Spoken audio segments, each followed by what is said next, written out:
Welcome to TEDxNortheasternU. Our team is honored to have you with us on this day of passion, creativity, and innovation. Thank you so much for attending these series of talks, which our team has spent months preparing for. Now, let's hear from the speakers.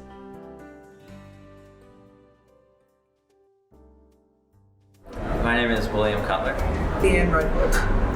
My name is Nicole Alioto. My name is Melody Liu. When I think of Renaissance, I think of rebirth, renew, re-energize.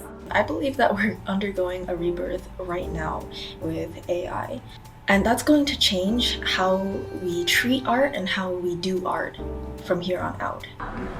For me, I like to make sure that every day I'm trying to do something different and I'm trying to make a change and take a step forward and make progress. There's always room for progress in this life. Once you tell a story, you can come to a sense of healing and peace. And from that, you can relaunch yourself, reinvent yourself, and just really start anew. There's a lot of growth that can happen.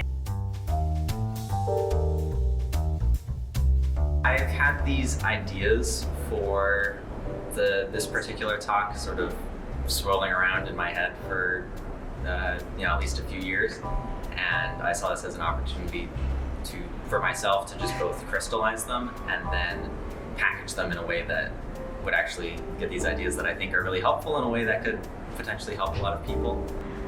I think it's like an opportunity to really learn, and they talk about how when you all sit in a room and you're all listening to the same thing, you have like all like a communal thought. I've been watching TEDx talks, I think since I was like in middle school.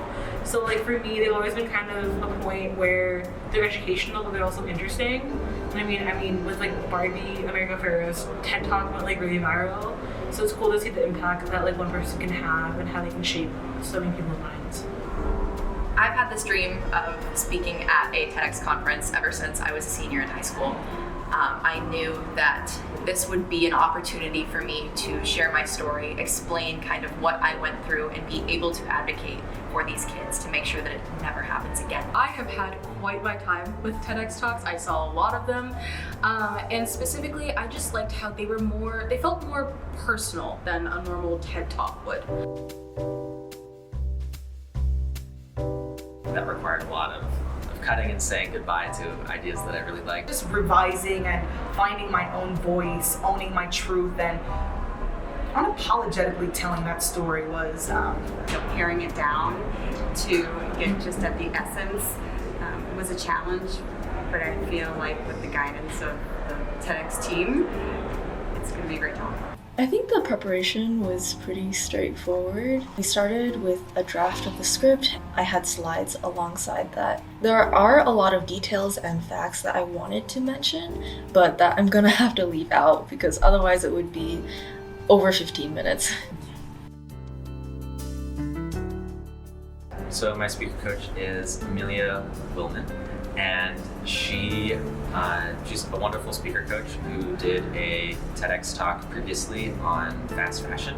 He's really well spoken. I think I would say he's really persistent and like motivated. I would say he's like funny. Like he has a good sense of humor, and throughout his talk it definitely comes out. Sometimes like I would have a very timid or passive approach in regards to what I was talking about, and she would encourage me to be like, "Wow, man, say what you gotta say, like from the front."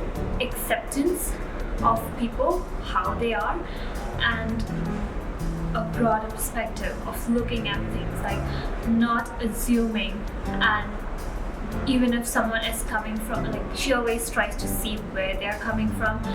Very passionate. I think she's very driven, that she's very like educational. Absolutely amazing. We are both kind of theater kids. We both did the same competitive speech and debate programs when we were in high school. Bouncing ideas off of each other has been so easy.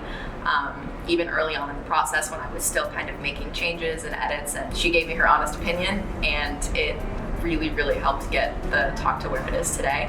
Kate, she's an eloquent speaker, I will say that much. She is able to put, again, as I was saying, she was able to put experiences into words that I could never do personally, so I love that about her.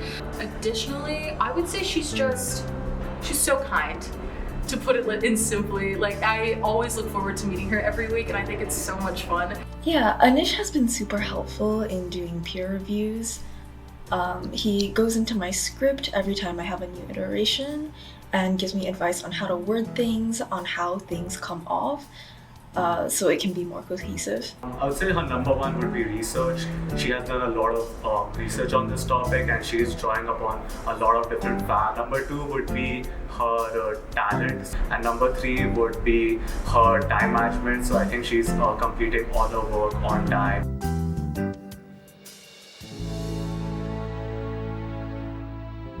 I manage all of the speakers and the speaker coaches and just make sure that everyone's staying on track with their responsibility. Seeing how excited they are to share all of their different messages. I think it's really inspirational that they've taken this much time to inform everyone about their specific topics and to know themselves really well, because they are diving into a topic that they are so passionate about, and they really get to see like how their words have an impact on others. And then professionally, obviously, they'll be gaining so much public speaking experience getting on a stage in front of 100 people.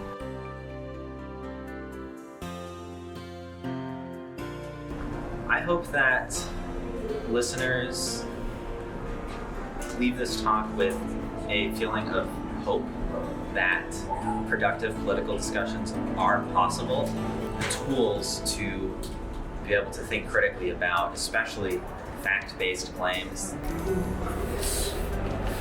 There are a lot of takeaways that I hope people get. I speak a lot about mentoring and connecting with students. Whitney Houston said, "I believe the children are the future, teach them well and let them lead the way." I hope after hearing my talk at TEDx Northeastern that the audience will be inspired with ideas on how they can better support the educational systems.